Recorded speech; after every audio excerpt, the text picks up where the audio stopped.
Ce qui me motive également, c'est découvrir les beautés de la nature, les beautés cachées. Souvent, lorsqu'on fait une rivière, on a des points de vue que personne ne peut avoir sur l'endroit où on se trouve. Juste ici, par exemple, à Causa-Piscale, lorsqu'on passe sur la rivière, on a une vision complètement différente du parc. C'est vraiment super beau et il y a plein de beaux coins au Québec à découvrir grâce au canotage.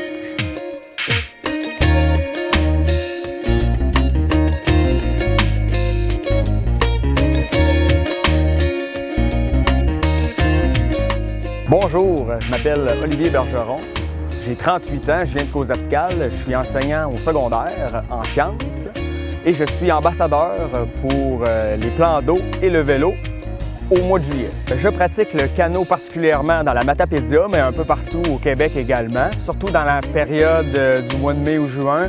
Règle générale, par le biais de divers clubs, comme le club La Cordelle de Rimouski, dont je fais partie.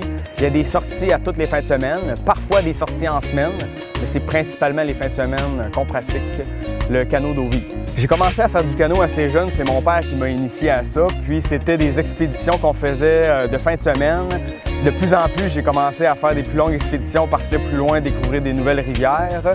Et depuis une dizaine d'années, je m'intéresse vraiment au canot d'eau vive, c'est-à-dire les vagues, les rapides, les manœuvres. C'est ça qui me passionne.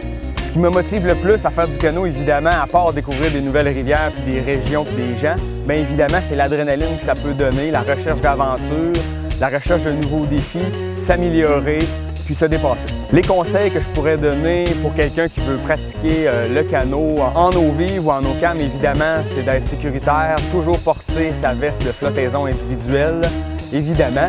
Et lorsqu'on fait du canotage au printemps ou quand l'eau est froide, bien là, il faut se munir d'équipements spécialisés pour, si on tombe à l'eau, évidemment de garder le plaisir puis que ce soit toujours sécuritaire. Quand l'eau peut être très froide, il y a des risques d'hypothermie.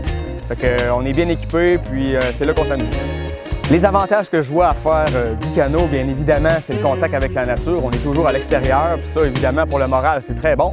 C'est aussi une activité qui est peu dispendieuse. Lorsqu'on est équipé au minimum, bien, on peut aller un peu partout pour pratiquer. Il n'y a pas de droit d'accès, il n'y a pas de gaz à mettre dans un canot, évidemment. Il n'y a pas d'assurance, il n'y a pas de coût relié à ça lorsque tu es équipé de base. Alors, c'est plusieurs avantages qu'on a à faire les cours d'eau. Mon défi pour garder un mode de vie actif, évidemment, c'est de bien s'alimenter, bien dormir, faire du sport, avoir du plaisir à le faire. Parfois, si ça ne nous tente pas, il faut essayer de se pousser un peu puis d'y aller. Puis une fois qu'on est parti, c'est là qu'on l'apprécie davantage. Alors, c'est mes conseils que je peux donner pour en profiter au maximum. À part le canot, je pratique également plusieurs activités sportives. Je suis un joueur de hockey depuis que je suis jeune. Je fais du kung-fu depuis 7 ans. Je fais beaucoup de ski de fond, du ski de fond hors piste, du ski alpin hors piste. Également, je fais de l'expédition de canot. Je fais également beaucoup de vélo de montagne. Puis on a vraiment une belle région pour faire du vélo. La chance qu'on a d'être matapédien pour prendre son vélo dans sa cour et avoir accès à un sentier en quelques minutes, c'est vraiment unique au monde, je crois. Alors, je pratique beaucoup le vélo, puis je vous incite à vous déplacer en vélo également. Également, je pratique beaucoup la course en sentier. Je fais également partie depuis 3 ans du raid international Gaspésie qui a lieu à Carleton au mois de septembre. Alors, je me tiens assez occupé au niveau sportif.